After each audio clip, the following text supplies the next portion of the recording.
आज हम दो देवियों की एक साथ पूजा करेंगे, एक साथ सेलिब्रेट करेंगे उनको।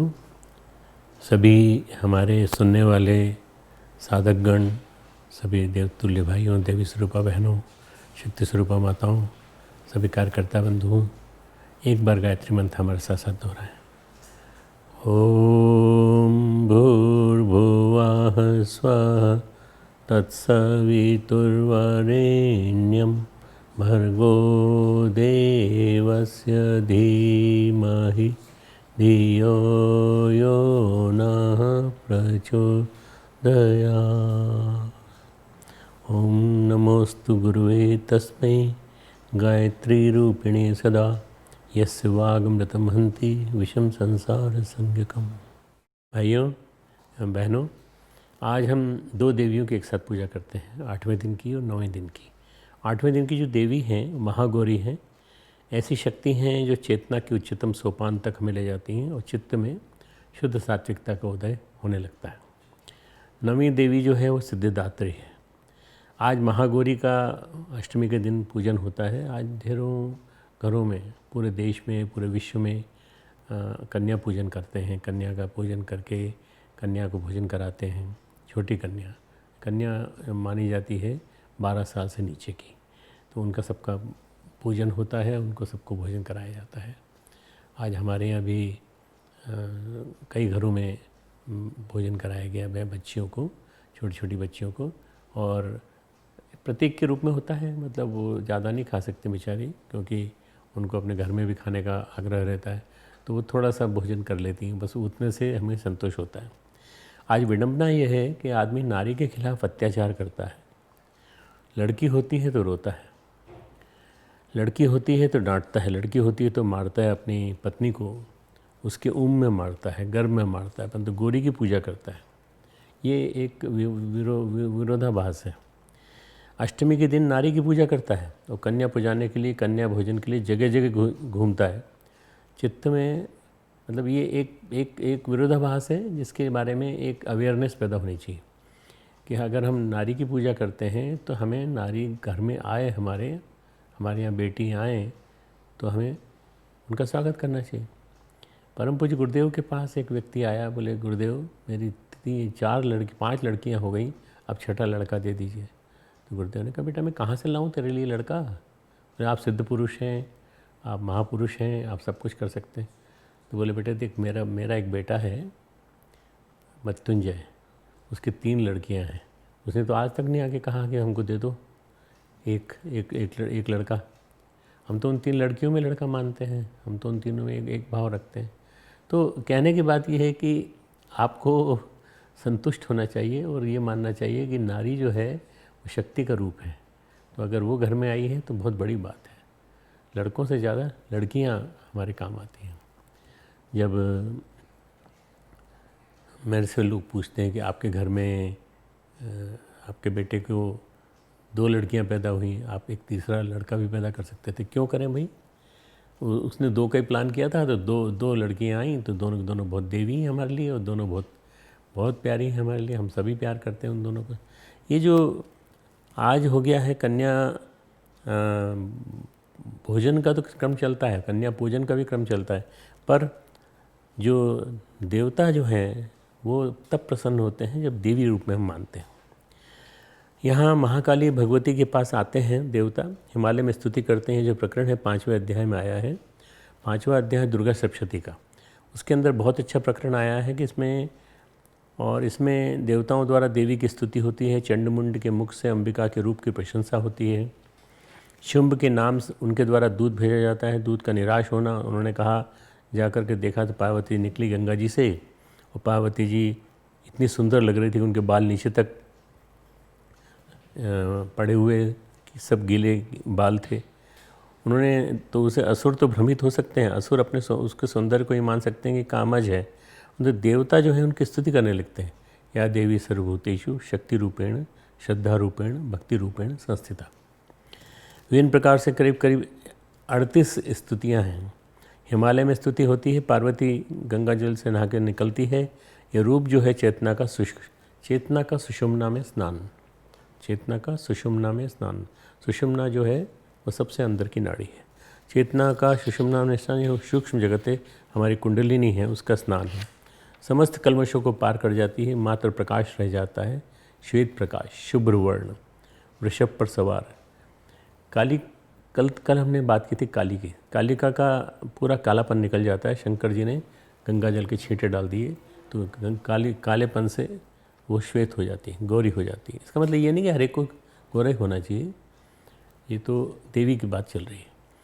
और धर्म समाधि की ओर चली जाती है। साधक जीवन मुक्त साधक सामिप्य सालोक्य सायुज्य सब तरह की समाधियाँ प्राप्त कर लेता है। पूर्णता है पर पर्दा है बीच में, एक छोटा सा पर्दा, उसको हटना है। ये पर्दा संस्कारों का है और संस्कार का पर्दा जैसे हटता है, नवमी देवी आ जाती है सिद्धिदात्री, ये अंतिम शिखर है जिसको कल हम मनाते हैं पर आज हम उसकी पूजा कर रहे हैं। पूर्ण भाव दृष्टा में स्थित कैवल्य के चित्त स्वरूप को पहुंच जाती है। आप्तकाम, सारी इच्छाएं पूरी हो जाती हैं। लौकिक आध्यात्मिक रूप में योगेश्वर भोगेश्वर, साधक को योगेश्वर भी बनाती है। भोगेश्वर से योगेश्वर की ओर, भोग जो करना है भोग करे, पर योग के रूप में करना चाहे तो योग करे। अन्नपूर्णा है, भोजन कराती है जीवात्मा की। जीवात्मा का भोजन है आत्मा का भोजन, क्षुधा पूरी करती है। कईयों के मन में बैठा हुआ है अन्नपूर्णा वह है जो अन्न खिलाती है। नहीं, अन्नपूर्णा वो है जो जीवात्मा की क्षुधा पूरी करती है। जीवात्मा की भूख क्या है? ऊंचा उठना, आध्यात्मिक दृष्टि से ऊंचा उठना। आध्यात्मिक जो हमारा उत्कर्ष है उसको यहाँ सब समाप्त हो जाता है। ये अंतिम गांठ भी खुल जाती है और मोक्ष की प्राप्ति हो जाती है। ये इसमें कई सिद्धियाँ चालू हो जाती हैं आना, जो हम देखते हैं 8 सिद्धियाँ होती हैं। ब्रह्म विवर्त पुराण में इनका वर्णन आया है। सिद्धियाँ अणिमा, महिमा, गरिमा, लघिमा, प्राप्ति, प्राकाम्य, ईशित्य और वशित्व, ये 8 सिद्धियाँ होती हैं जो आ जाती हैं सिद्धिदात्री के माध्यम से। तो ये नवरात्रि का प्रकरण, 9 देवियों का प्रकरण। श्रीमद् भगवद गीता में आध्यात्मिक व्यक्तित्व के प्रसंग को हम चर्चा कर रहे हैं। इसमें आज हम लेंगे अंतिम स्वरूप के रूप में। इसके बाद भी है स्थित प्रज्ञ इसके बाद भी है, परंतु आज हम समापन कर देंगे 8वें दिन 64वां और 65वां श्लोक दूसरे अध्याय का। राग देश वियुक्तेस्तु विषयान इंद्रियैश्चरण आत्मवश्यै विधेयात्मा प्रसादम अधिगच्छति। 64वां श्लोक। प्रसादे सर्वदुःखानां हानिरस्योपजायते प्रसन्नचेतसो ही आशु बुद्धि पर्यवतिष्ठते। मैं इनका अर्थ बता देता हूँ। राग देश वियुक्तेस्तु, राग देश से रहित, परंतु तू यानी परंतु, विषयान इंद्रिय चरण, विषयों में इंद्रियों द्वारा विचरण करता हुआ, अंतःकरण की, आत्मवश्यई अपने वश में की गई, विधेयात्मा अपने अधीन किए हुए। अब बहुत बड़ी स्थिति आ गई है, अब ये बिल्कुल कंट्रोल में आ गया है पूरा साधक। अंतःकरण वाला साधक प्रसादम, प्रसन्नता को प्राप्त होता, अधिगच्छति यानी प्राप्त होता है। Last word. प्रसादे सर्व दुखानाम, अंतःकरण की प्रसन्नता होने पर, प्रसादे का अर्थ होता है अंतःकरण की प्रसन्नता होने पर।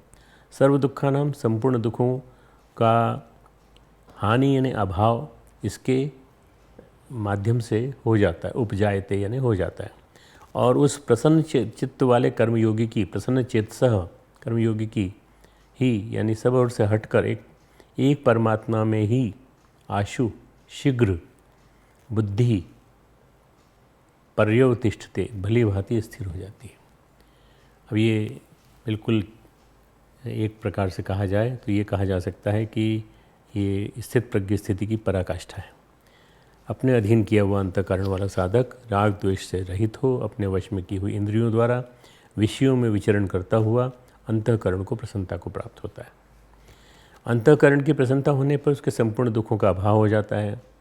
ये जो दुख हैं ये सांसारिक दुख हैं, उसका जो अंतर जगत का दुख है वो भी समाप्त हो जाता है। प्रसन्न चित्त वाले कर्मयोगी की बुद्धि शीघ्र ही सब ओर से हटकर एक परमात्मा में भली भांति स्थिर हो जाती है। ये है सब कुछ परमात्मा भगवान। इन दोनों श्लोकों के माध्यम से भगवान श्री कृष्ण अर्जुन द्वारा पूछे गए चौथे व अंतिम प्रश्न, स्थित प्रज्ञ किम ब्रजेत, स्थित प्रज्ञ किस प्रकार चलता है, कैसे चलता है, इसका उत्तर दे रहे हैं। व्यवहार कैसे करता है का उत्तर दे रहे हैं।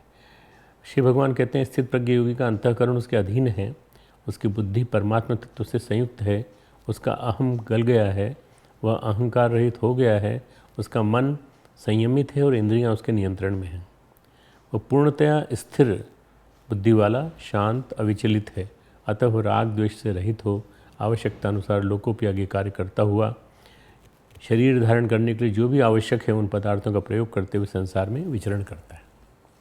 ये जो इन स्थित प्रज्ञ ब्रजेत किम का वो है जवाब है। मनुष्य के पतन व उसके सर्वनाश में कभी भी सांसारिक विषय या सांसारिक पदार्थ कारण नहीं होते। हमें ये नहीं मिला, हमें वो नहीं मिला, ये कारण नहीं होते उसके सर्वनाश में, पतन में, बल्कि कारण होता है उन विषयों या पदार्थों के प्रति राग यानी आसक्ति। राग यानी आसक्ति और अलग हो जाने का, मन में द्वेष, क्लेश, बार बार दुख कि ये हमसे अलग हो जाएंगे, हमसे छूट जाएंगे। तो राग और आसक्ति और क्लेश, ये जो है द्वेष, ये दोनों चीज़ें जो है हमारे लिए बड़ी परेशानी कारण बनती हैं। व्यक्ति विषयों का बार बार चिंतन करता है, उनकी कामना करता है। यदि व्यक्ति के मन में सांसारिक पदार्थों के प्रति राग है, आकर्षण है, तो उनसे दूर रहते हुए भी, यानी उनका सेवन न करते हुए भी उनके चिंतन मात्र से पतन को प्राप्त होने लगता है। देखिए कितनी बड़ी बात है। विषयों का सेवन करें ना करें कोई बात नहीं, हमें आइसक्रीम अच्छी लगती है, हमें रसगुल्ला अच्छा लगता है, हमें गुलाब जामुन अच्छा लगता है, ये हम सोचते रहते हैं। परंतु यदि हम सोच रहे हैं केवल उनके बारे में, तो भी हमारा पतन होने लगेगा। विषयों का चिंतन करना, और यदि उन सांसारिक विषयों पदार्थों के प्रति राग या आसक्ति नहीं है, तो उनका समुचित मात्रा में प्रयोग करने वाला व्यक्ति पतन को नहीं, अपितु आंतरिक प्रसन्नता को प्राप्त होता है। सच तो यह एक संसार में रहते हुए सांसारिक विषयों या सांसारिक पदार्थों से दूर भागा नहीं जा सकता। आप इतने बड़े संसार में रह रहे हैं, आपका सांसारिक जीवन है, भौतिक जीवन है, तो आप इनसे भाग नहीं सकते, क्योंकि शरीर निर्वाह के लिए ज़रूरत पड़ती है। भाई खाना खाएंगे कि नहीं है बताइए, आप भोजन करेंगे, आपको रोज़मर्रा के जीवन में आवश्यकता पड़ेगी कपड़ों की, इन सब चीज़ों की। तो चाहे सामान्य व्यक्ति हो या स्थित प्रज्ञ योगी, वह इनका प्रयोग तो करेगा ही। जैसे शरीर को जीवित रखने के लिए सभी को भोजन करना है, जल ग्रहण करना है, चाहे सामान्य हो चाहे स्थित प्रज्ञ, बिना भोजन पानी के जीवित नहीं रह सकते। लेकिन सामान्य व्यक्ति स्थित प्रज्ञ योगियों में फ़र्क ये है कि स्थित प्रज्ञ योगी प्रयोग किए जाने वाले सांसारिक पदार्थों के प्रति आसक्त नहीं होता, आसक्ति का अभाव होता है। रहे तो ठीक और न रहे तो कोई बात नहीं, उसके बिना भी काम चल जाएगा। आदमी के जीवन में ये जो प्रसंग है ये बार बार आता है, और बार बार उसके जीवन में इसका सभी को बिना भोजन पानी के वो जीवित नहीं रह सकता। लेकिन सामान्य व्यक्ति में और स्थित प्रज्ञ योगी में फ़र्क ये है कि स्थित प्रज्ञ योगी प्रयोग किए जाने वाले सांसारिक पदार्थों के प्रति आसक्त नहीं होते, उनके मन में कुछ प्राप्त करने की कामना नहीं होती।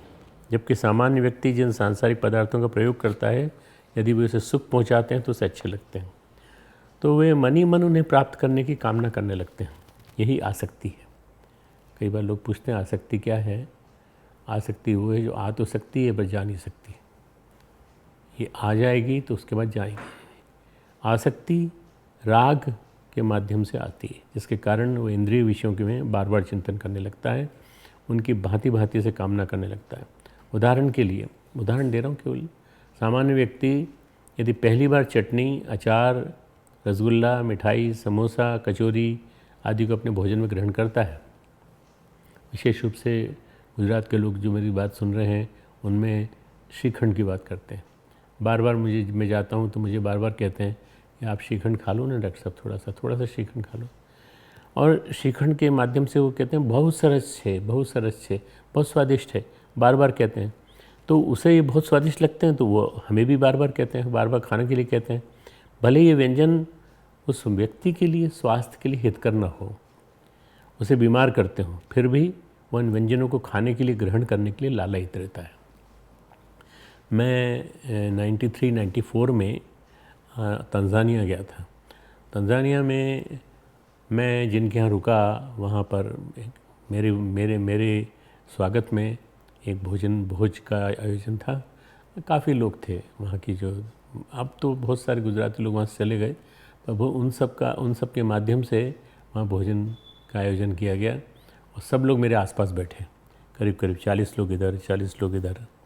और मेरे सामने मैंने देखा कि उनके जो आपस में संबंध रहे होंगे वो उनके यहाँ जो है विशेष रूप से लड्डू, जिसको हम लड्डू कहते हैं, उसको लाड़ू कहते हैं।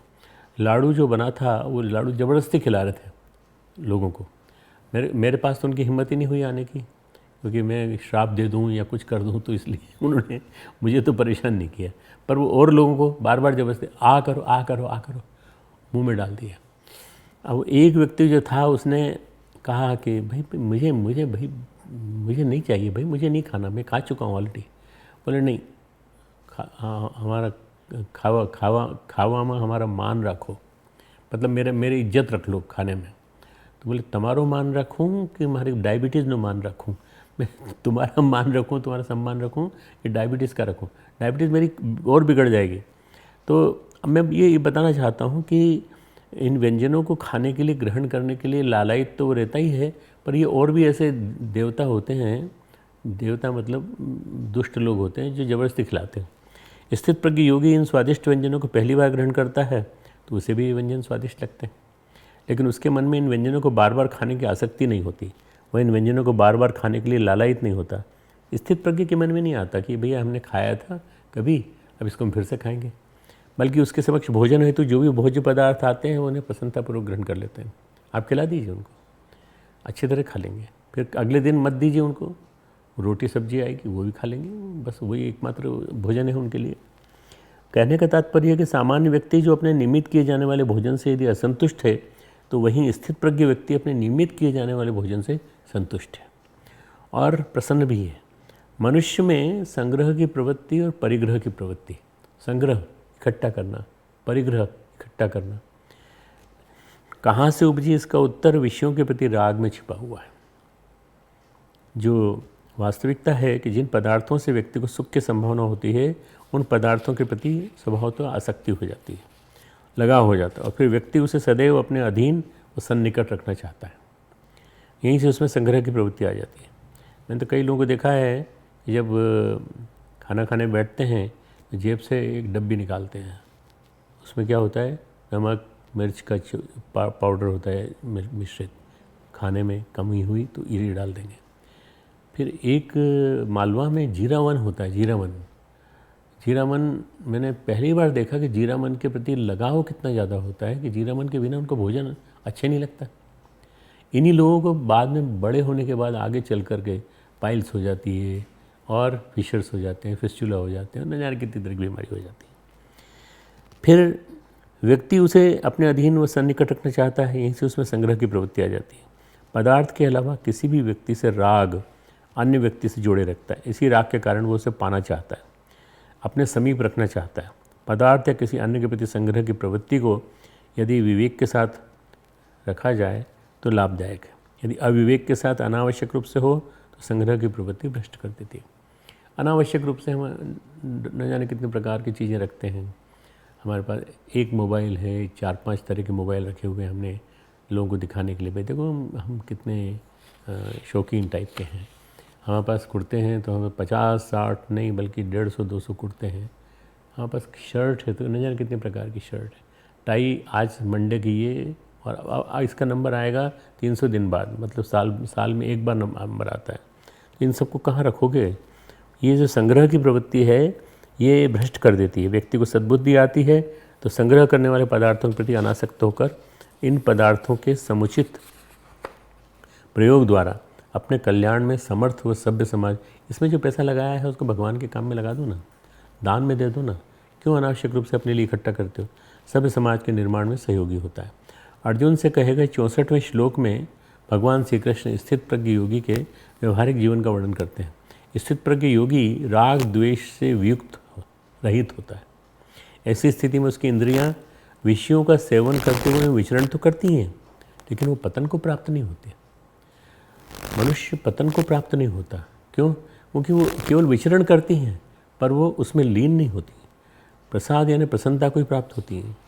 वस्तुतः राग द्वेष इंद्रियों के विषयों में ही निहित होते हैं। इसके बारे में भगवान श्री कृष्ण स्वयं कहते हैं, इंद्रिय सेन्द्रिय अर्थे राग द्वेषौ व्यवस्थितौ तयो न वशमा गच्छेतौ ही अस्य परिपंथनो। 3 अध्याय का 34वां श्लोक। तीसरे अध्याय का 34वां श्लोक है कि इंद्रियों के अर्थ में राग और द्वेष छिपे पड़े हैं। प्रत्येक इंद्रिय के विषय में राग द्वेष छिपा हुआ, प्रत्येक इंद्रिय के विषय में, चाहे आँख हो, चाहे कान हो, चाहे नाक हो, चाहे हमारा जीव हो, जो सबसे ज़्यादा यूज़ में आती है। मनुष्य को इन दोनों के वश में नहीं होना चाहिए। ये दोनों ही मनुष्य के कल्याणकारी मार्ग में विघ्न करने वाले महान शत्रु हैं। स्थित प्रज्ञ योगी विवेक बुद्धि के प्रकाश में अपना काम करता है, प्रकृति के कार्य कारण रूप से भलीभांति परिचित होता है, प्रकृति के प्रतिपल परिवर्तनशील स्वभाव से भी अवगत होता है। अतः आवश्यकतानुसार वो प्रकृति के पदार्थों का प्रयोग तो करता है, उनमें प्रीति नहीं रखता। हम क्या करते हैं, प्रीति रखकर उनसे जुड़ जाते हैं, अटैचमेंट। ये अटैचमेंट जो है यही परेशानी कारण है। प्रीति न होने से उसमें प्रकृति के पदार्थों विषयों के प्रति राग नहीं पनपता, और राग न होने से द्वेष भी नहीं उत्पन्न होता।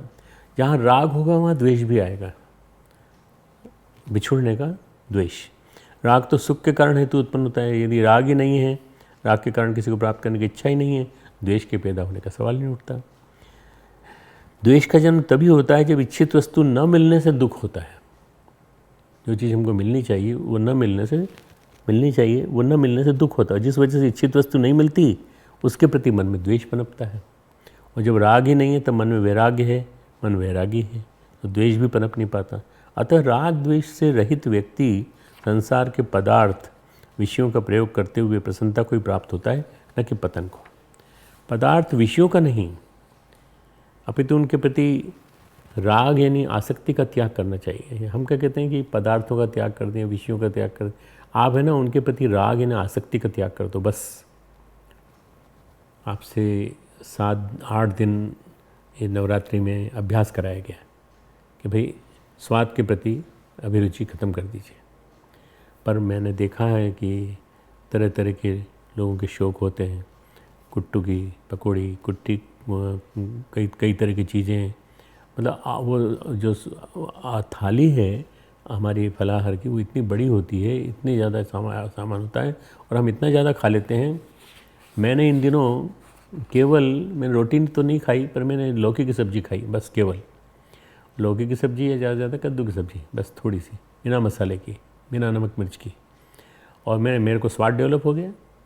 अब ऐसा समय आया है कल के बाद कि मैं उस स्वाद को तो तोड़ दूंगा। स्वाद डेवलप नहीं होना चाहिए, किसी भी चीज़ के प्रति आसक्ति डेवलप नहीं होना चाहिए। गुरुदेव ने कहा यदि तुम अस्वाद व्रत करते हो और स्वाद में आनंद आने लगा तो तुम तुरंत स्वाद वाली चीज़ें खाना चालू कर दो। फिर जब स्वाद खाते खाते जब तुम्हारे मन में लगे कि अस्वाद आना चाहिए तो फिर अस्वाद कर लो। अस्वाद स्वाद असाद स्वाद कंटिन्यूस करते रहो। मन के वैरागी होने के लिए विवेक बुद्धि चाहिए, और ये विवेक बुद्धि स्थिर मन में ही पनपती है। सत्संग व सद्गुरु कृपा से भी यह विवेक बुद्धि प्राप्त होती है। 2 चीज़ें और चाहिए, सत्संग और सद्गुरु की कृपा। आप जब भी सद्गुरु के पास जाएं उनसे प्रार्थना करिए या गुरुदेव से प्रार्थना करिए। गुरुदेव नहीं हैं पर गुरुदेव आपको आशीर्वाद देंगे और कहेंगे हम तुम्हारे साथ हैं। क्योंकि राग से ही कामनाओं का जन्म होता है और राग के त्याग से ही कामनाओं का त्याग हो जाता है। धर्मशास्त्रों में कामना की पूर्ति के बजाय कामना के त्याग की ही प्रशंसा की गई। मनु कहते हैं, मनुस्मृति में 2.95 यश्चेतान प्राप्नुयात सर्वाणि अश्चेतानि केवलांस त्यजेत। अब आप इसके संस्कृत श्लोक में मत जाना। प्रापणात् सर्व कामनाम परित्यागो विशिष्यते। जो संपूर्ण विषयों को प्राप्त करता है उसे इन संपूर्ण विषयों को पूर्णतः त्याग देता है। उन दोनों में संपूर्ण कामनाओं को भोगने वाले की अपेक्षा उनका त्याग करने वाला ही श्रेष्ठ कहा गया है। इसका अर्थ है मनुस्मृति का, विषयों को भोगने वाले की अपेक्षा विषयों का त्यागी व्यक्ति श्रेष्ठ है। लेकिन ऐसा क्यों है? इसके लिए 2.95 में मनुस्मृति कहते हैं, न तथेतानि शक्यन्ते सन्नियन तुम सेवया विषयेषु प्रजुष्टानि यथा ज्ञानेन नित्यशः। विषयों के प्रति आसक्त इंद्रियां विषयों के सेवन से कभी भी तृप्त नहीं होती। अतः विषय भोग की तृप्ति से इन्हें नियंत्रित करने की कल्पना व्यर्थ है। जबकि विषय सेवन न करने से इन इंद्रियों को नियंत्रित करना उसी प्रकार है जैसे विषय सेवन से प्राप्त होने वाले का पतन प्राप्त होना। अतः विषयों में अवस्थित उनके दोषों को भली भांति जानकर उसे विचार कर विषयों के प्रति राग का त्याग करना चाहिए, न कि विषयों का। विषयों के प्रति राग का त्याग करना चाहिए, न कि विषयों का। यदि मन से राग का आसक्ति का भली भांति त्याग हो जाएगा तो विषयों का त्याग भी संभव हो जाएगा। अर्थात मन बार बार विषयों के आकर्षण में नहीं भटकेगा। ये जो मैं बार बार विषय बोलता हूँ, विषय, इस शब्द को समझने की कोशिश करना। विषय यानी वो चीज़ें जो आपको बार बार आकर्षित करते हैं। विषय सांसारिक चीज़ें जो आपको बार बार आकर्षित करते हैं। इन विषयों के आकर्षण में भटकने की ज़रूरत नहीं है। आप इनसे अलग हटिए, इनसे अलग चलिए। मनुष्य का पतन होता है राग द्वेष से युक्त होने में, कामनाएं करने में, और उनकी पूर्ति हेतु लोग जीवन लगा देते हैं। पूरा का पूरा जीवन इसमें लग जाता है, स्वयं को खो देते हैं। जबकि मनुष्य का उत्थान होता है राग द्वेष से मुक्त होने में, निष्काम होने में, स्वयं में स्थिर होने में और स्वयं को पा लेने में। स्वयं को स्थिर कर लीजिए और स्वयं को पा लीजिए। जब व्यक्ति कामनाएं करता है तो कामनाओं के इर्द गिर्द घूमता रहता है। कामना, ये मेरी कामनाएं हैं, मान लीजिए, ये इसको आप ये मान लीजिए कि ये कामना है, मैं इसके चारों तरफ घूमता रहूँगा। क्यों? मुझे अच्छा लगता है। सैटेलाइट की तरह हो जाता है फिर वो किसी कामना की परिक्रमा करता है। कामना के बारे में सोचने पर वो उसकी परिधि पर है, तब केंद्र तक नहीं पहुंच पाता। जब कामना पूरी हो जाती है तब वो उसके केंद्र तक पहुंचता है, उसे थोड़ा आनंद महसूस होता है, लेकिन तब तक अन्य दूसरी कामनाएं जन्म ले लेती हैं, जिनकी पूर्ववत इर्द गिर्द चक्कर लगाने लगता है। कामनाओं का कोई अंत नहीं है, एक के बाद एक, दूसरी तीसरी चौथी पांचवी कामनाएं जन्म लेने लगती हैं। मनुष्य कुछ बनना चाहता है, जैसे मैं इंजीनियर बनना चाहता हूँ, मैं डॉक्टर बनना चाहता हूँ, ठीक है, वहाँ तक तो ठीक है, परंतु उसके बाद मेरे को मकान भी होना चाहिए, मेरे पास कार भी होनी चाहिए, ये भी होनी चाहिए। ये कामनाएं मत करिए। आवश्यक होंगी तो आती जाएंगी, सब कुछ चीज़ें आती जाएंगी। जब व्यक्ति निष्काम होता है अर्थात किसी कामना के इर्द गिर्द चक्कर नहीं लगाता, तो स्वयं में ही स्थिर हो जाता है, स्थित प्रज्ञ होता है। फिर वह स्वयं ही अपना केंद्र बन जाता है, स्वयं ही अपना केंद्र बन जाता है। फिर उसका केंद्र कहीं और नहीं होता बल्कि स्वयं में स्थित होता है। ऐसा पुरुष ही परम ज्ञान को, परम शांति को, परम आनंद को प्राप्त होता है। कितना बढ़िया ये दिया है, मैसेज दिया है भगवान कृष्ण ने। 65वें श्लोक में भगवान श्री कृष्ण अर्जुन से कहते हैं, प्रसादे सर्व दुखानाम हानि रस्योपजायते प्रसन्न चेतसो ही आशु बुद्धि पर्यवतिष्ठते। अर्थात अंतःकरण की प्रसन्नता को प्राप्त होने वाले पुरुष के संपूर्ण दुखों का विनाश हो जाता है। आज जो हम बार बार परेशान होते हैं ना कि भाई हमें दुख बहुत सारे हैं, बहुत कष्ट हैं, बहुत परेशानियाँ हैं, डिप्रेशन, एंग्जाइटी, टेंशन, स्ट्रेस और हमारी बहुत तरह की बीमारियाँ, तकलीफ़ें, सब दुखों का विनाश हो जाता है। प्रसन्नचित्त यानी वो बीमारियाँ रहेंगी, आप इलाज कराते रहिए, उनका कोई दिक्कत नहीं। प्रसन्न चित्त वाले कर्मयोगी बुद्धि शीघ्र ही सब ओर से हटकर एक परमात्मा में भली भांति स्थिर हो जाएगी, फिर आपको कहीं इधर दिक्कत नहीं होगी। इस श्लोक के माध्यम से श्री कृष्ण ने भगवान ने मानव समाज को उपदेश दिया है, इंद्रिय विषयों के प्रति आसक्ति प्रकारांतर से व्यक्ति को अपने विनाश की ओर ले जाती है। इंद्रिय विषयों के प्रति आसक्ति मनुष्य को विनाश की ओर ले जाती है। आप कोई ऐसा काम मत करिए जिसमें आप विनाश की ओर जा रहे हो। आपके मन में जो विभिन्न प्रकार की आसक्तियाँ आ रही हैं, ये चीज़ हमें अच्छी लगती है, ये चीज़ हमें अच्छी लगती है, ये चीज़ हमें लगती है, खाने पीने का नहीं कह रहा हूँ मैं, तो कह रहा हूँ रोज़मर्रा के जीवन के प्रयोग की चीज़ें। आपका ये पेन, आपको लगता है कि ये इसके बिना मैं नहीं जी सकता, तो एक सामान्य सा पेन यूज़ करके देख लीजिए, उसमें क्या दिक्कत है। मुझे लोग दे जाते हैं, मैं रख लेता हूँ, और जब ये ख़त्म ये वो हो जाता है, खाली हो जाता है, मतलब इसकी रिफ़िल ख़त्म हो जाती है, तो मैं रख देता हूँ उठा के इसको, या किसी को दे देता हूँ, भैया तेरे को रिफ़िल मिल जाए तो तू यूज़ करना इसको। ये जो है attachment to any object is definitely dangerous. इंद्रिय विषयों के प्रति आसक्ति प्रकारांतर से व्यक्ति को विनाश की ओर ले जाती है। मन से विषयों का नहीं बल्कि परमात्मा का चिंतन करना चाहिए। आप मन से चिंतन करो तो विषयों का मत करो, आप परमात्मा का करो। परमात्मा क्या है? आदर्शों का समूह, श्रेष्ठता का समूह, सत्प्रवृत्तियों का समूह, अच्छाइयाँ जहाँ कहीं भी हैं वो परमात्मा के रूप में। आप भगवान कृष्ण का चिंतन कर लो, भगवान श्री कृष्ण के गुणों का चिंतन मैं भी बताऊंगा थोड़ी देर में। भगवान श्री कृष्ण कितने गुण थे उनके अंदर। श्री कृष्ण प्रसन्नता के प्रतीक थे, स्मित मुस्कान उनके चेहरे पर रहती थी, और इतने सारे कष्टों के बीच में, दुखों के बीच में हमेशा मुस्कुराते रहते थे। ऐसे ही आप भी बन जाइए।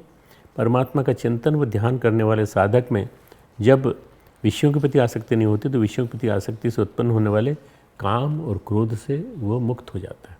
कल मैंने बताया था ना आपको कि दो दुश्मन हैं आदमी के, काम और क्रोध।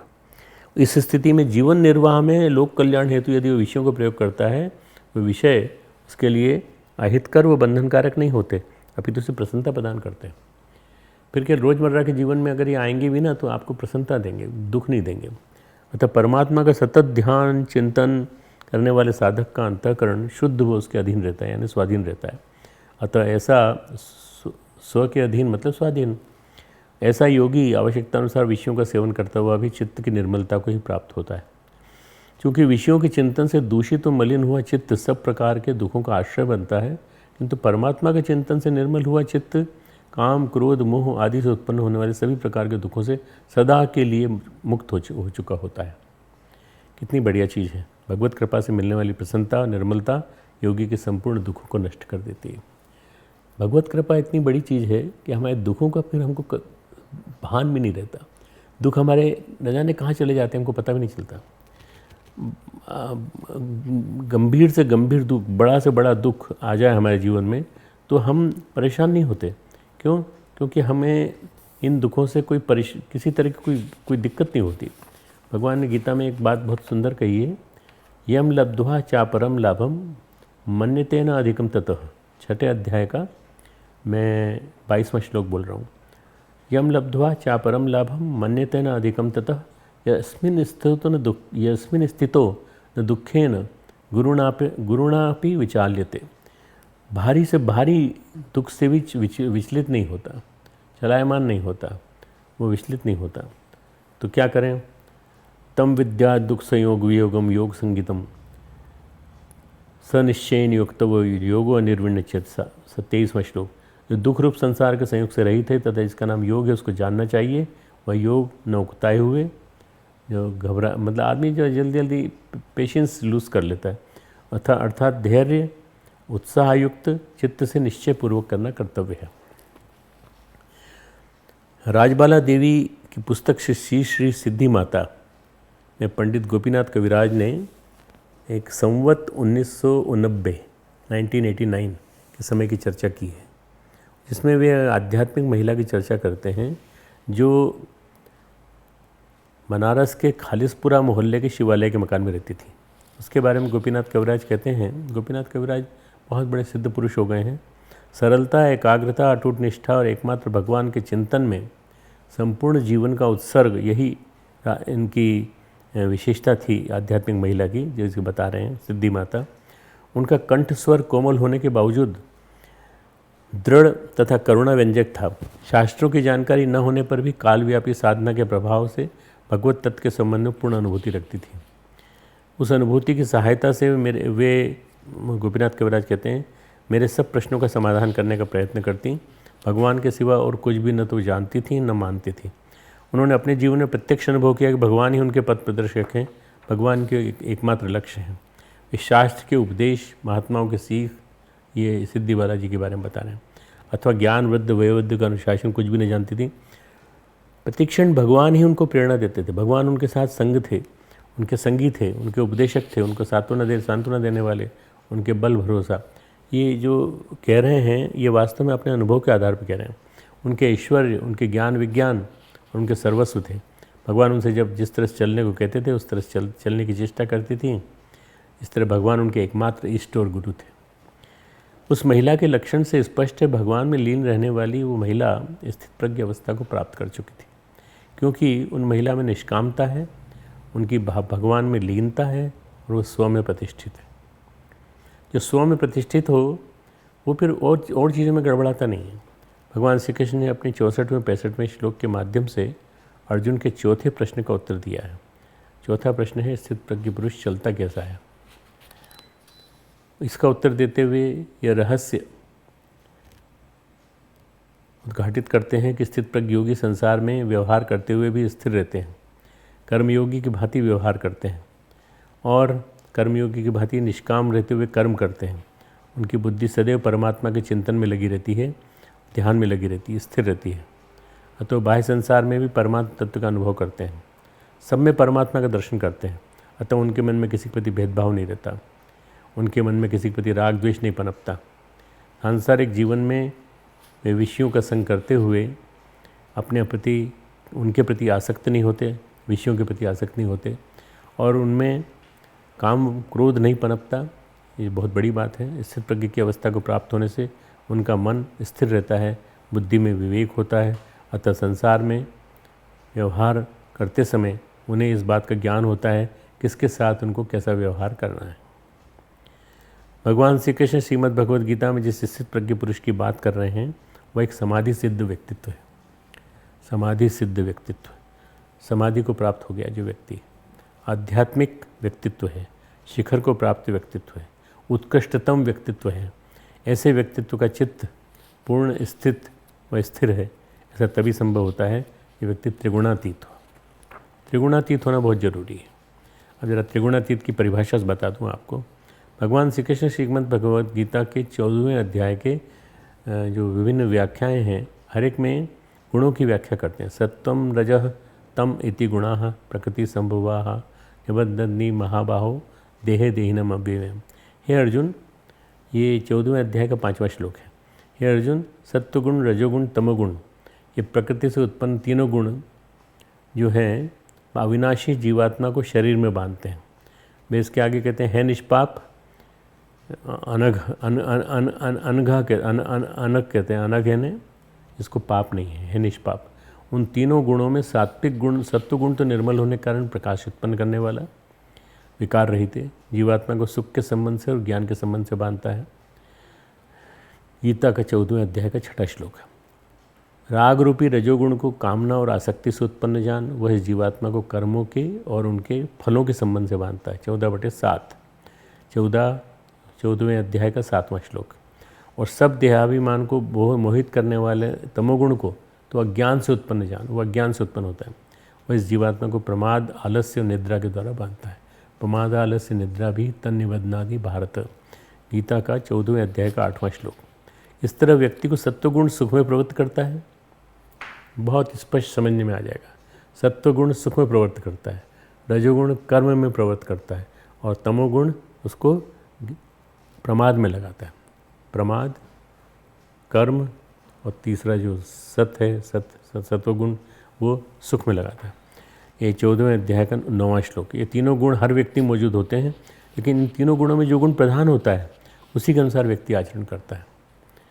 फिर इसी से उसका व्यक्तित्व परिभाषित होता है। श्रीमद् भगवद गीता के अनुसार इन तीनों गुणों में से रजोगुण और तमोगुण को दबाकर सत्वगुण, सत्वगुण और तमोगुण को दबाकर रजोगुण, वैसे ही सत्वगुण और रजोगुण को दबाकर तमोगुण बढ़ता है।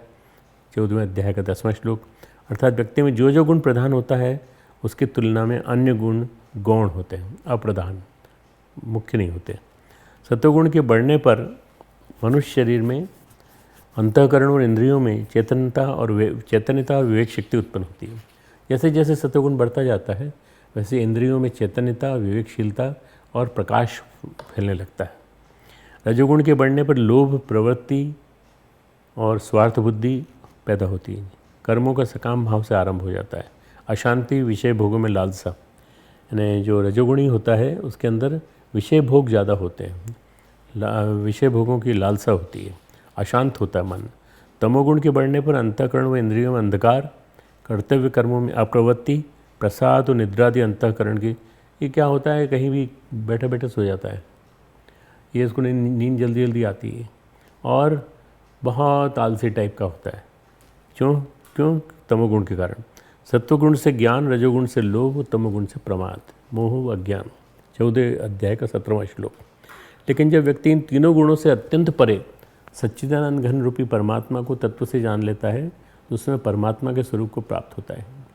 14वें अध्याय का 19वां श्लोक। अर्थात त्रिगुणातीत अवस्था में परमात्मा के स्वरूप को प्राप्त होता है। इस तरह हर मनुष्य में 3 गुण होते हैं, सत्व, रज और तम, हर एक में होते हैं। तीनों गुण होते हैं, पर किसी का अनुपात, जैसे ये तीन हैं, 1, 2, 3। अब इनमें कभी ये वाला तमोगुण जो है ज़्यादा बड़ा होगा और सत्वगुण भी बड़ा होगा। सत्वगुण और रजोगुण बड़े होंगे या रजोगुण और तमोगुण बड़े होंगे।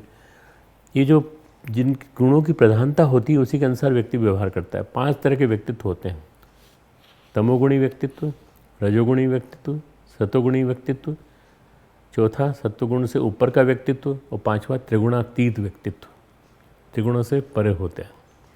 योग की भाषा में मूढ़, क्षिप्त, विक्षिप्त, एकाग्र, निरुद्ध, मूढ़, क्षिप्त, विक्षिप्त, एकाग्र, निरुद्ध, इन 5 की परिभाषा करें तो इसके अलावा भी 2 गुणों के प्रधान रहने से व्यक्तित्व के जो प्रकार बनते हैं, तमोगुणी रजोगुणी व्यक्तित्व, सतोगुणी रजोगुणी व्यक्तित्व और तमोगुणी सतोगुणी व्यक्तित्व। इस तरह के व्यक्तित्व में व्यक्ति का आचरण कभी एक गुण की तरह होता है तो कभी दूसरे गुण की तरह से। इट कीप्स ऑन स्विचिंग, तमोगुण से सतोगुण, सतोगुण से रजोगुण, रजोगुण से तमोगुण, ऐसे स्विच होता रहता है। 2 गुणों में से किसी एक में उसका आचरण डाइवर्ट होता है, यानी कभी कभी एक गुण के अनुसार आचरण करता है, कभी दूसरे गुण के अनुसार वो आचरण करता है। ऐसी प्रक्रिया चलती रहती है। तीनों गुणों की यदि चर्चा कहीं ढूंढी जाए, कहीं कहाँ ज़्यादा अच्छी तरह से ढूंढेंगे ये व्यक्तित्व, तो ये महाभारत के पात्रों में मिलते हैं। इनका उदाहरण है धृतराष्ट्र, दुर्योधन। तमोगुणी व्यक्तित्व में अज्ञान चरम शिखर पर होता है, इसके कारण कामनाएं भी बहुत सारी होती हैं। मतलब जो एक्सपेक्टेशंस होती हैं बहुत सारी होती हैं। कामनाओं की पूर्ति न होने पर क्रोध भी बहुत होता है। भैया मैं तुमसे कहा तो था तुम ये करो ये करो ये करो ये करो, नहीं किया तुमने, क्रोध आता है। इसके अलावा मोह और उसका विरोधी तत्व द्वेष भी सघन रूप से विद्यमान होता है। सोचने समझने की ज़्यादा क्षमता नहीं होती है, उसी की बात सुनते हैं जिससे इन्हें मोह होता है। जो लोग इनकी स्वार्थपूर्ति मदद करते हैं, मैं एक बात बता रहा था आपसे कि नेता लोग जितने भी होते हैं ना, वो एक आदमी अपने साथ रखते हैं जो उनकी बात में हाँ में हाँ मिलाता है और कोई ना कोई सलाह देता रहता है। वो उनका नुकसान भी करता है, वो उनका हितैषी तो नहीं है, वो उनका एक तरह से वो मोह की वजह से वो उस पर विश्वास करते हैं और वो दुनिया भर की बकवासों में लगाता रहता है।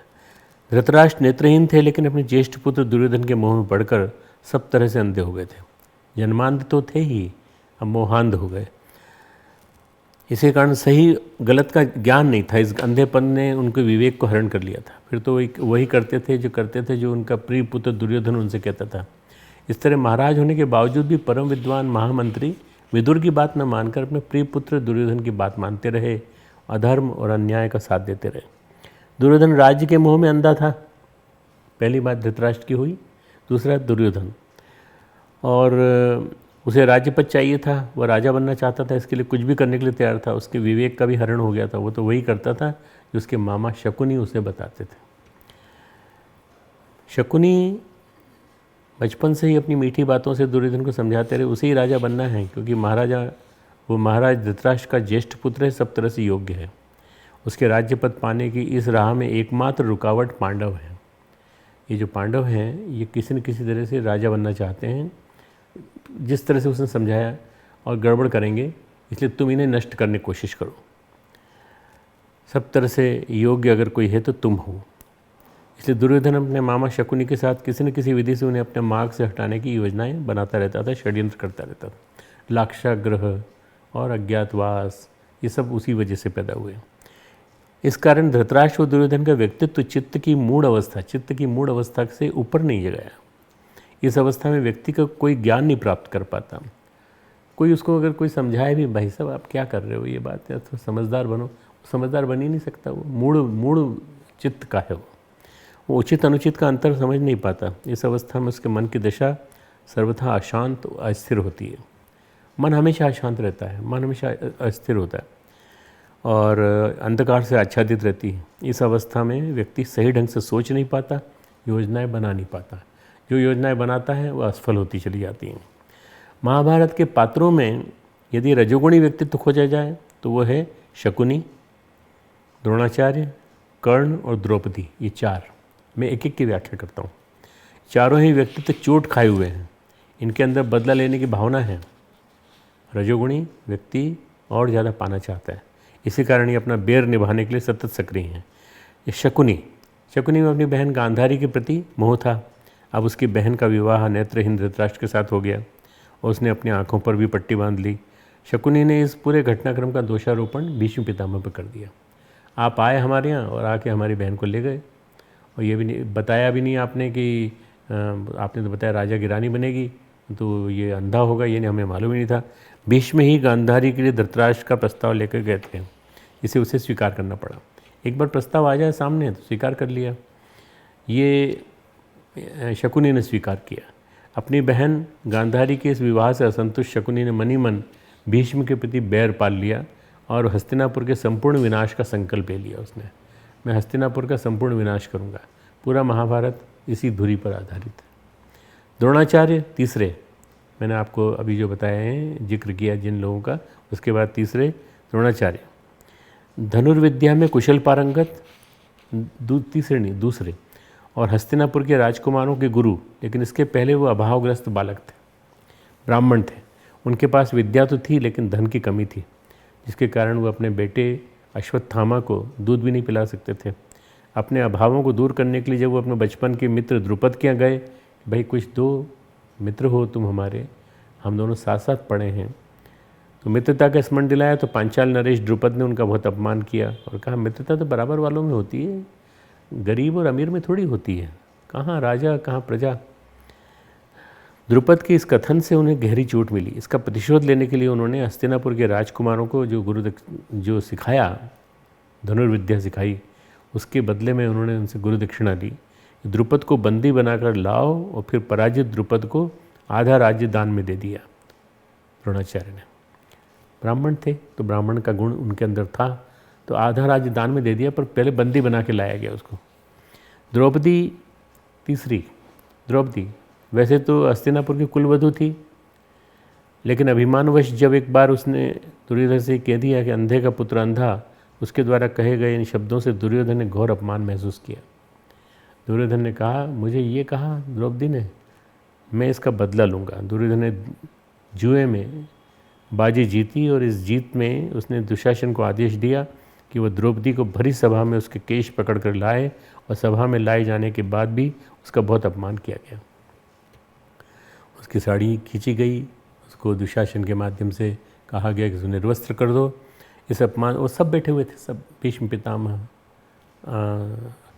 द्रुपद, ये चले गए थे अपने विदुर, पर बाकी सब बैठे हुए थे वहाँ और सब अपमान देख रहे थे, कर्ण तक देख रहा था। उसने भी अपने केशों को खोल कर रख दिया। इसके बाद आपको मालूम है कि उसने भगवान को याद किया, कृष्ण को याद किया। कृष्ण ने साड़ियों का अंबार लगा दिया उन्होंने, और उसके बाद उसका इस लीला को देखकर बाकी सब अस्तंभित रह गए, चकित रह गए, और उसकी इज्जत बच गई द्रौपदी की। उसने भी दुशासन के रक्त से अपने केश नहीं धोएगी ऐसा कह के अपने केशों को खोल कर रख दिया। तब तक उन्हें नहीं बांधेगी। ये जो मन में जो ग्रंथि बन जाती है ना, यही कुछ कारण बनती है। एक ग्रंथि बनी शकुनी के मन में, एक ग्रंथि बनी द्रोणाचार्य के मन में, एक ग्रंथि बनी द्रौपदी के मन में। द्रौपदी ने महाभारत युद्ध की नींव को मजबूती दे दी। अब चौथा जो आदमी है वो है कर्ण। कर्ण वैसे क्षत्रिय आचरण करते थे, क्यों क्षत्रिय थे, क्योंकि वो कुंती के पुत्र थे, लेकिन सूत पुत्र कहे जाने का अपमान जिंदगी भर सहते रहे। उनका पालन पोषण हस्तिनापुर महाराज के सारथी अधिरथ के घर हुआ। हालांकि वे उनके पुत्र नहीं थे, लेकिन वे वहीं पढ़े बड़े थे, वहीं पर जाके उनकी पढ़ाई भी हुई, वहीं उनका सब कुछ हुआ। उनकी अपनी माता राधा के नाम पर वो राधे कहलाए। हालांकि उनके मन में किसी चीज़ के प्रति लोभ नहीं था, वो दान देने में विश्वास करते थे। ये उनका अंदर का गुण था कुंती के पुत्र होने के नाते, कि वो देते रहते थे। और कवच के साथ पैदा हुए थे, तो कवच तक उन्होंने खोल के दे दिया था अपना।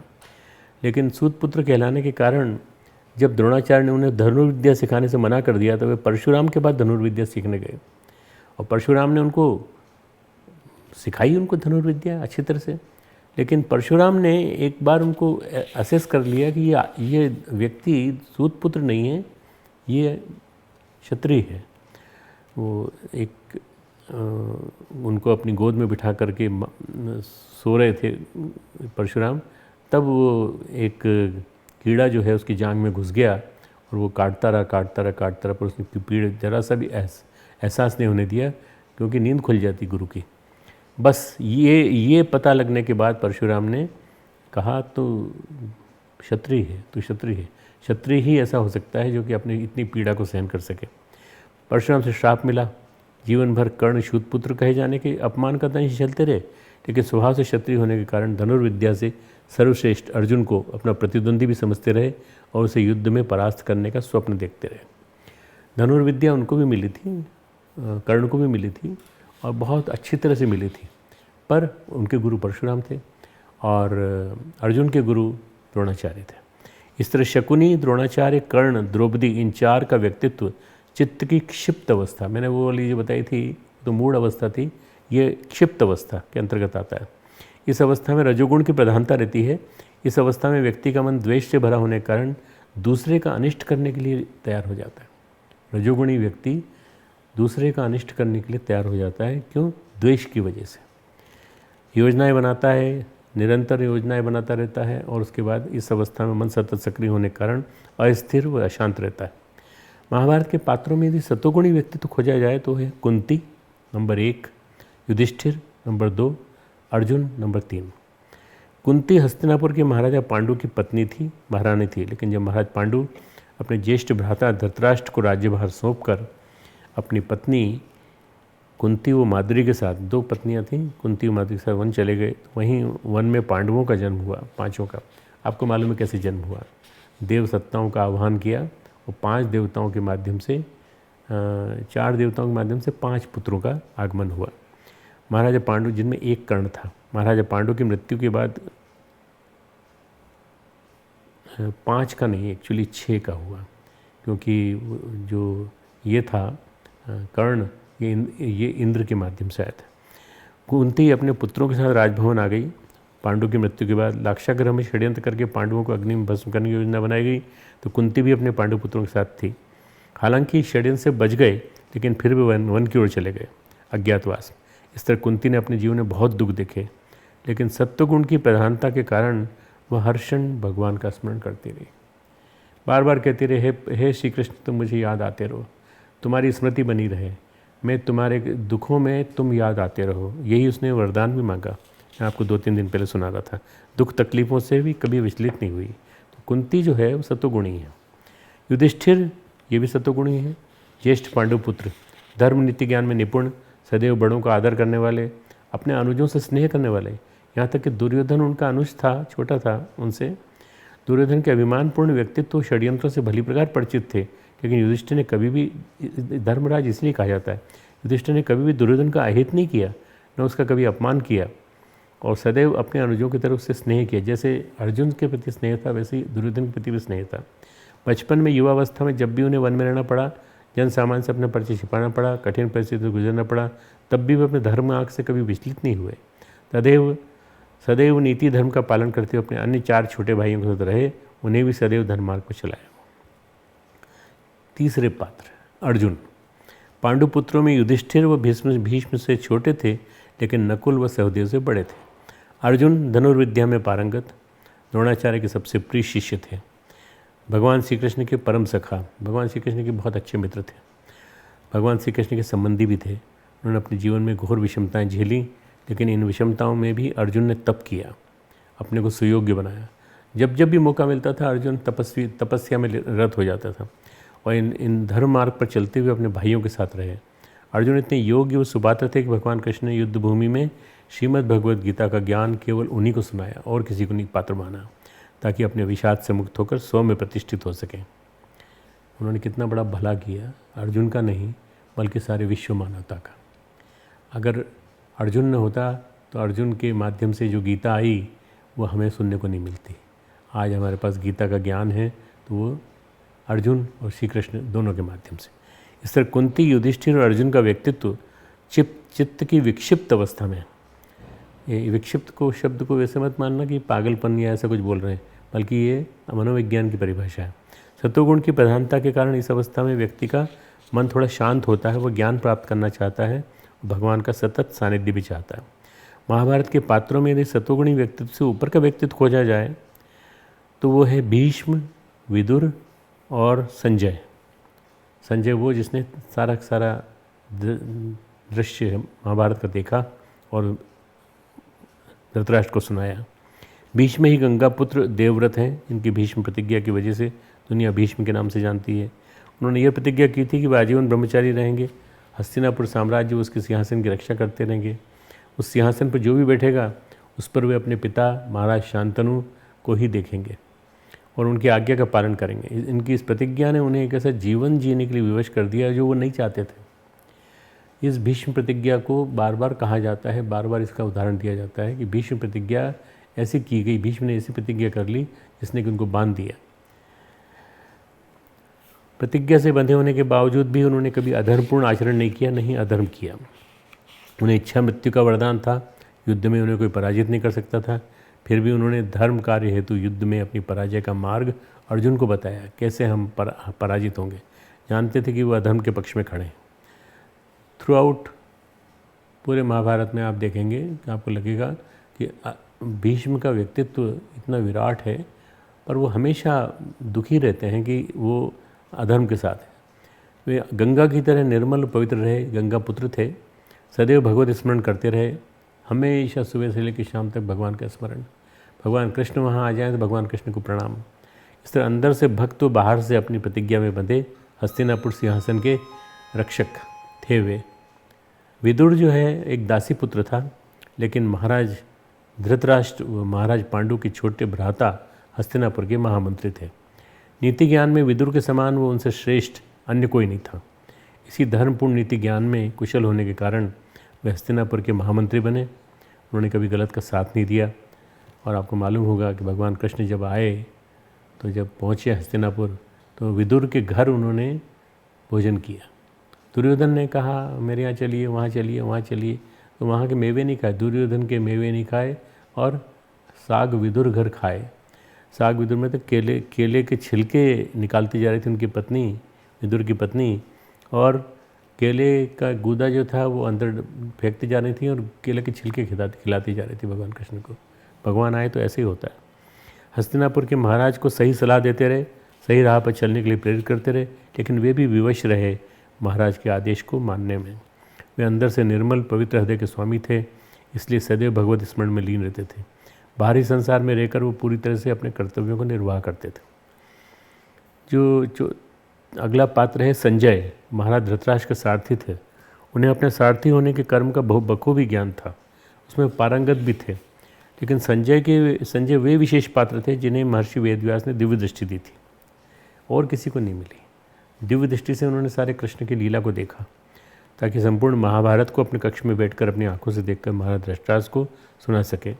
हालांकि महर्षि वेदव्यास धृतराष्ट्र को ही दिव्य दृष्टि देना चाहते थे, लेकिन धृतराष्ट्र ने कहा उनके सारथी को दे दीजिए दिव्य दृष्टि, क्योंकि मैं देख नहीं पाऊँगा, ताकि वे महाभारत की संपूर्ण घटनाक्रमों को सुन सकें। जो घटनाक्रम होगा वहाँ पर मैं समझ नहीं पाऊँगा, कई बार मेरे को असमंजस होगा तो मैं क्या करूँगा।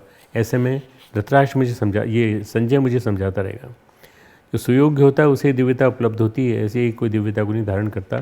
संजय सारथी होने के बावजूद दिव्य दृष्टि संपन्न हुए और उन्होंने संपूर्ण महाभारत देखने के साथ साथ गीता के उपदेश का श्रवण और दर्शन किया। इस तरह भीष्म, विदुर व संजय का व्यक्तित्व चित्त की एकाग्र अवस्था को प्रतिबिंबित करता है। एकाग्र अवस्था में व्यक्ति का मन शांत व स्थिर रहता है। संजय बिल्कुल शांत व स्थिर थे, इसलिए वो सब चीज़ देखते रहे। बीच बीच में धृतराष्ट्र पूछते रहे, 1-2 बार पूछा, 3 बार पूछा कि भाई क्या हो रहा है इस समय बताओ। तो बराबर शांत मन से उन्होंने बता दिया, इस समय हे महाराज इस समय ये हो रहा है। उसमें उचित व अनुचित के प्रति विवेक होता है, इसलिए ऐसा व्यक्ति भक्त के समान होता है। उसके हृदय में भक्ति की निर्मल धारा प्रवाहित होती रहती है। महाभारत के संपूर्ण पात्रों में यदि त्रिगुणातीत, तीनों गुणों से अतीत व्यक्तित्व खोजा जाए तो कौन है? बताइए कौन है? भगवान श्री कृष्ण। भगवान श्री कृष्ण का व्यक्तित्व, श्री कृष्ण के बारे में कौन नहीं जानता। उनके बचपन की लीलाओं से सभी परिचित हैं। बचपन में ही उन्होंने अनेक असुरों का संहार किया, अत्याचारी मामा कंस का वध किया, अनेक अधर्मियों दुराचारियों का संहार किया, शिशुपाल का वध किया। श्री कृष्ण सदैव पांडवों के हितैषी रहे, क्योंकि पांडव सदैव धर्म का आचरण करते थे। श्री कृष्ण के दिव्य व्यक्तित्व से सभी परिचित थे। वे जिस ओर भी महाभारत युद्ध में शामिल होंगे वो विजयी होगा, वह पक्ष विजयी होगा, ऐसा सबका मानना था। इसलिए महाभारत युद्ध में वो शामिल नहीं हुए। उन्होंने अपने आप को अलग कर लिया। उनका कहना था महाभारत युद्ध में एक तरफ उनकी नारायणी सेना होगी, एक तरफ वो स्वयं होंगे, पर युद्ध नहीं करेंगे। क्या करेंगे? अर्जुन का रथ हाँकेंगे, बस। सारथी का पद ले लिया उन्होंने। अब एक इतने ऊंचे स्थान पर प्रतिष्ठित व्यक्ति, बहुत बड़ी पर्सनालिटी, और वो सारथी बन गई क्योंकि अर्जुन के साथ थे वो, अर्जुन की उनकी मित्रता थी। तो दूसरी तरफ निहत्ते निशस्त्र स्वयं होंगे। अर्जुन ने अब मतलब यही एक चीज़ थी जिसको कि उन्होंने स्वीकार कर लिया। और ऐसी स्थिति में जिसमें श्री कृष्ण ने जो भूमिका अदा की वो बहुत बड़ी थी। वो शायद युद्ध में नहीं रह पाते अगर वो सारथी न बनते। अर्जुन ने निशस्त्र श्री कृष्ण को चुना और नारायणी सेना दुर्योधन को दे दी, उनकी खुद की सेना। श्री कृष्ण अर्जुन के सारथी बने। महाभारत युद्ध का संपूर्ण घटनाक्रम, उसका परिणाम श्री कृष्ण को पहले से मालूम था पूरा क्या होने वाला है, लेकिन भविष्य के घटनाक्रमों की चर्चा कभी नहीं करते थे और न ही भविष्य की सब बातों को जानकर विचलित होते थे। उनके होठों पर सदैव मुस्कान रहती थी और वो अर्जुन के सारथी नहीं बने बल्कि परम गुरु की तरह से अर्जुन का मार्गदर्शन उन्होंने किया, गीता का दिव्य ज्ञान दिया। जो परम दिव्य हैं उनके माध्यम से भगवत्ता प्रकट होती है। इस तरह श्री कृष्ण का व्यक्तित्व चित्त की निरुद्ध अवस्था को दर्शित करता है। जो मैंने अभी जो चित्त की 4 अवस्थाएं बताई, ये जो 5वीं अवस्था जो है ये है निरुद्ध अवस्था। 4थी अवस्था, निरुद्ध अवस्था में व्यक्ति आत्मा में परमात्मा से संयुक्त हो जाता है, उसका व्यक्तित्व आध्यात्मिक हो जाता है। सत्वगुण, रजोगुण, तमोगुण किसी भी व्यक्ति के व्यक्तित्व को एक आकार देते हैं और इन त्रिगुणों के पार त्रिगुणातीत होने पर व्यक्तित्व आध्यात्मिक हो जाता है और वह आध्यात्मिक व्यक्तित्व कहलाता है। त्रिगुण में से किसी एक गुण के भी सक्रिय रहने पर व्यक्ति सांसारिक क्रियाकलापों में लगा रहता है, इनसे परे होने पर वह स्व में प्रतिष्ठित हो जाता है और वह पूरी तरह से आत्मा में रमण करने लगता है। इस तरह श्रीमद् भगवद गीता के दूसरे अध्याय के 54वें श्लोक में जब अर्जुन भगवान श्री कृष्ण से स्थित पुरुष, प्रज्ञ पुरुष यानी आध्यात्मिक व्यक्तित्व के बारे में अपनी जिज्ञासा प्रकट करते हुए प्रश्न करते हैं, तो भगवान श्री कृष्ण उन प्रश्नों का क्रमशः उत्तर देते हुए गीता के दूसरे अध्याय के 55वें श्लोक से 65वें श्लोक तक आध्यात्मिक व्यक्तित्व के गुणों को बताते हैं। ये गुण कौन से हैं मैं आपको बता चुका हूँ, फिर से रिपीट कर रहा हूँ। मन से समस्त कामनाओं को त्याग करने वाला, निष्काम व अनासक्त, पहला। दूसरा, आत्मस्थित अवस्था में परम संतुष्ट, प्रसन्न चित्त अंतःकरण। तीसरा, दुख में उद्वेग रहित। चौथा, सुख में कामना रहित। पांचवा, राग रहित। छठा, भय रहित। ये आ गए, सब चीज़ें प्रसंग आ गए हैं। सातवां, क्रोध रहित। आठवां, संवेदनशील किंतु मोह रहित। आठवां, नवा शुभ की प्राप्ति होने पर स्व प्रशंसा रहित। 10, अशुभ की प्राप्ति होने पर द्वेष रहित। शुभ प्राप्त होता है तो आदमी के मन में आता है कि प्रशंसा हो हमारी, अशुभ प्राप्त होता है तो द्वेष हो जाता है मन में। 11वां है विषयों में अनासक्ति के साथ पूर्ण इंद्रिय संयम। 12वां है मनोवृत्तियों को ईश्वरोन्मुख बना लेना, मैंने मन का एक प्रकार से रूपांतरण। 13वां है अंतर्मुखी होने बहिर्मुखी होने में संतुलन व सामंजस्य। 14वां है राग द्वेष से रहित, सांसारिक पदार्थों के उपभोग में भी प्रसन्न व संतुष्ट। 15वां है अंतर्दृष्टि का जागरण यानी आत्मविश्लेषण, आत्मसमीक्षा, आत्मपरिष्कार में सक्षम। 16वां है अंतिम परमात्मा भाव में प्रतिष्ठित यानी शुद्ध, निरुद्ध, प्रकाशित व्यक्तित्व, परमात्मा भाव में प्रतिष्ठित। भगवान श्री कृष्ण द्वारा कहे गए स्थित प्रज्ञ व्यक्तित्व की यानी आध्यात्मिक व्यक्तित्व के 16 लक्षणों का मूल आधार एक ही लक्षण है, अनासक्ति। अनासक्ति, अनासक्ति, किसी प्रकार की कोई आसक्ति नहीं। इस एक ही लक्षण से स्थित प्रज्ञ पुरुष के अन्य लक्षण स्वतः प्रकट होने लगते हैं।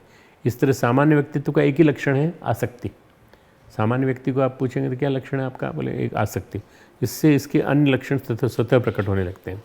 आधुनिक मनोविज्ञान में व्यक्तित्व मनोविज्ञानी अब्राहम मैस्लो मानवतावादी मनोविज्ञान के स्पिरिचुअल फादर माने गए हैं। उन्होंने व्यक्तित्व का बहुत बढ़िया भारतीय मनोविज्ञान के नज़दीक हैं। उन्होंने व्यक्तित्व का मानवतावादी सिद्धांत दिया है। अपने मानवतावादी व्यक्तित्व सिद्धांत में उन्होंने सेल्फ एक्चुअलाइजिंग पर्सन, आत्मसिद्ध व्यक्ति की पहचान करने के लिए कुछ विशेषताओं को वर्णन किया है। ऐसे व्यक्तित्व को उन्होंने स्वस्थ व्यक्तित्व कहा है। 16 गुणों को बताया। अब अगर आप चाहते हैं कि आपका व्यक्तित्व स्वस्थ हो, पर्सनैलिटी शुड बी हेल्दी, तो 16 गुण होना चाहिए उसमें। कौन कौन से? स्वस्थ व्यक्तित्व का परसेप्शन वास्तविक होता है, पूर्वाग्रह मान्यता नहीं होती। स्वस्थ व्यक्ति नंबर 2 अपने आप को दूसरों तथा वातावरण की अन्य वस्तुओं को वैसे ही देखता है जैसे वे होते हैं। तीसरा, स्वस्थ व्यक्ति में सरलता, स्वाभाविकता, सहजता का गुण होता है। जो मैं सुना चुका हूँ आपको, स्थित प्रज्ञ उससे कुछ मिलते जुलते ही क्वालिटीज़ हैं। चौथा, ऐसे व्यक्ति समस्या को दूर करने हेतु व्यवहार करते हैं, न कि खुद की प्रतिष्ठा हेतु। ऐसे लोगों में अनासक्ति का भाव होता है। वे गोपनीयता को पसंद करते हैं, प्राइवेसी का सम्मान करते हैं। छठा, ऐसे लोग ऑटोनॉमी को पसंद करते हैं, स्वायत्तता, स्वतंत्रता। ऐसे लोगों में अन्य लोगों में घटनाओं। 7वां, ऐसे लोगों में अन्य लोगों घटनाओं को नवीन दृष्टिकोण से देखने की क्षमता होती है। 8वां, ऐसे लोगों में विशेष अलौकिक शक्ति, अनुभूतियाँ होती हैं, इसके कारण वे साहसी, आत्मविश्वासी, निर्णय लेने में कुशल होते हैं। 9वां, ऐसे लोगों में मानवीय संवेदना होती है। 10वां, ऐसे लोगों में कुछ विशेष लोगों के साथ ही अधिक घनिष्ठ संबंध होता है, अतः ये लोग बहुत सारे लोगों के साथ सुपरफिशियल रिलेशनशिप नहीं बनाते, बहुत लोगों के साथ, गिने चुने लोगों के साथ घनिष्ठ संबंध। ऐसे लोग डेमोक्रेटिक वैल्यू तथा एटीट्यूड्स बहुत दिखलाते हैं। ऐसे 11वां 12वां ऐसे लोग मीन्स एंड एंड्स में स्पष्ट अंतर रखकर चलते हैं, साधन और साध्य। ऐसे लोगों के 13वां ऐसे लोगों के मनोविनोद का भाव देशपूर्ण होकर दार्शनिक होता है। 14वां ऐसे लोग क्रिएटिव होते हैं, रचनात्मकता का चिंतन होता है। 15वां ऐसे लोग संस्कृति के पालक नहीं अपितु एक नई संस्कृति गढ़ने की सामर्थ्य रखते हैं। 16वां ऐसे लोग सिर्फ एडजस्टमेंट ही नहीं करते अपितु उसकी ज़रूरत को भी समझने की कोशिश करते हैं। मैस्लो ने 16 जो गुण बताए हैं, इनकी तुलना यदि भगवान श्री कृष्ण द्वारा बताए गए आध्यात्मिक व्यक्तित्व के गुणों से करें, स्थित प्रज्ञ व्यक्तित्व से, तो उसमें मुख्य रूप से जो गुण मिलते हैं वो है रियलिस्टिक परसेप्शन, पूर्वाग्रह व अपनी मान्यता नहीं, सरलता, सहजता, स्पॉन्टेनिटी, स्वाभाविकता और स्वर प्रतिष्ठा हेतु नहीं अपितु समस्याओं को दूर करने हेतु व्यवहार। चौथा अनासक्ति, 5वां स्वतंत्रता, ऑटोनॉमी, आत्मविश्वास, सेल्फ कॉन्फिडेंस। 7वां साहसी, निर्णय क्षमता में कुशल। ये कुछ चीज़ें जो मैच करती हैं उनसे। मानवीय संवेदना, इमोशंस ऑफ ह्यूमैनिटी। आप लोगों को अगर नहीं समझ में आता कोई दिक्कत नहीं। 10वां सृजनात्मक प्रवृत्ति, क्रिएटिव एटीट्यूड। 11वां सामंजस्य और 13वां गोपनीयता। इसके अलावा व्यक्तित्व परिष्करण हेतु व्यक्तित्व मनोवैज्ञानिक कैटल ने व्यक्तित्व के 16 कारक बताए, जिन्हें 16 PF कहा है। PF यानी पर्सनैलिटी फैक्टर्स, वो भी सब इनसे मिलते जुलते हैं। इन कारकों में से एक कारक व्यक्ति की उच्च क्षमता को, दूसरा कारक उसकी निम्न क्षमता को दर्शाता है। जैसे अमूर्तता, एब्स्ट्रैक्टनेस या व्यवहारिक समाधान प्रवृत्त, काल्पनिक। आशंका, पहला एप्रहेंशन, दूसरा आत्मविश्वासी, जस्ट अपोजिट है उसके। इन सभी व्यक्तित्व कारकों की उच्च क्षमताएं आध्यात्मिक व्यक्तित्व में मौजूद होती हैं। इस तरह भगवान श्री कृष्ण गीता के दूसरे अध्याय के 55 श्लोक से 65वें श्लोक तक पूरी तरह से अर्जुन के स्थित प्रज्ञ पुरुष के संबंधित सभी प्रश्नों का समाधान कर देते हैं। और इसमें भगवान कृष्ण के आध्यात्मिक व्यक्तित्व के जो लक्षण बताए हुए आधुनिक मनोविज्ञान के व्यक्तित्व परीक्षण प्रश्नावली में समाहित हो जाते हैं। मतलब हम लोग कितने क्लोज चल रहे हैं। व्यक्तित्व परीक्षण जो होता है मनोविज्ञान में, उसके समकक्ष है बिल्कुल। भगवान श्री कृष्ण ने जो आध्यात्मिक व्यक्तित्व के लक्षण बताए हैं वे उत्कृष्ट व्यक्तित्व के लक्षण हैं, समाधि सिद्ध व्यक्ति के हैं। हालांकि ऐसे व्यक्तित्व का ठीक मापन संभव नहीं है, लेकिन इनका व्यक्तित्व बहुत गहरा होता है। कुछ लक्षण ही बाहरी दुनिया में प्रकट होते हैं। क्योंकि आध्यात्मिक व्यक्तित्व के सभी लक्षण 16 PF प्रश्नावली मौजूद नहीं है। 16 PF यानी पर्सनैलिटी फैक्टर। प्रश्नावली का निर्माण आध्यात्मिक व्यक्तित्व के लक्षणों को ध्यान में रखकर नहीं बनाया गया है। यदि इसके माध्यम से आध्यात्मिक व्यक्तित्व का परीक्षण किया जा सके तो जाना जा सके वर्तमान समय में आध्यात्मिक व्यक्तित्व से संबंधित कौन से लक्षण व्यक्ति में मौजूद हैं। हो सकता है मेरे इस व्याख्यान को कोई सुन रहा हो जो मनोविज्ञान का छात्र हो, तो वो इस पर रिसर्च कर सकता है पूरी। नवरात्रि की शुभ वेला में चर्चा का विषय श्रीमद् भगवद गीता में आध्यात्मिक व्यक्तित्व यहीं पर समाप्त होता है। यहाँ हम इसको समाप्त कर रहे हैं। इस विषय के माध्यम से हमने यह जाना भगवान श्री कृष्ण एक कुशल मनोवैज्ञानिक हैं, तभी तो वो मन की बड़ी सूक्ष्म बातों को उजागर करने, उनका विश्लेषण करने में सक्षम हैं।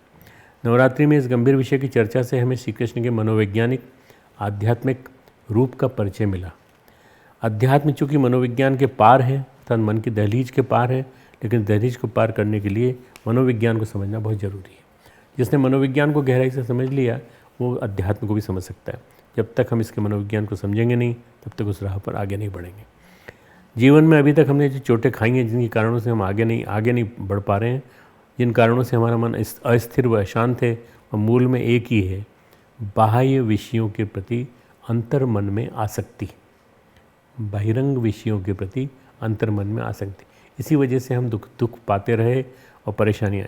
यदि इस आसक्ति का केंद्र स्व में स्थापित हो तो धीरे धीरे बाह्य विषयों से व्यक्ति का मन अनासक्त हो जाएगा, व्यक्ति स्थित प्रज्ञ अवस्था को उपलब्ध होगा। इसका अभ्यास करने के लिए ध्यान का अभ्यास किया जाता है। ध्यान के माध्यम से इसी का अभ्यास किया जाता है। ध्यान में व्यक्ति किसी एक विषय को चुनता है, उसमें अपने मन को टिकाए रखता है और उसमें अपने मन को लीन कर देता है। अतः हमें भी बस बाह्य विषयों के प्रति मन में आसक्ति को स्व से एकाग्र होते हुए अपने आप को अपने स्व के में स्थित जो परमेश्वर हैं उनमें लीन करना है। ऐसा करने में सिद्ध होने पर व्यक्ति में स्वतः ही विवेक उत्पन्न होगा। विवेक उत्पन्न होने पर व्यक्ति में अनासक्ति नहीं आएगी और निष्कामता का भाव पैदा होगा, वह स्थित प्रज्ञ अवस्था को प्राप्त होगा। आज 8वें दिन इस प्रसंग का समापन कर रहे हैं। 8 दिन का स्वाध्याय समाप्त। यदि आपका विवेक जागृत हुआ हो इसके माध्यम से मुझे उम्मीद है हुआ होगा।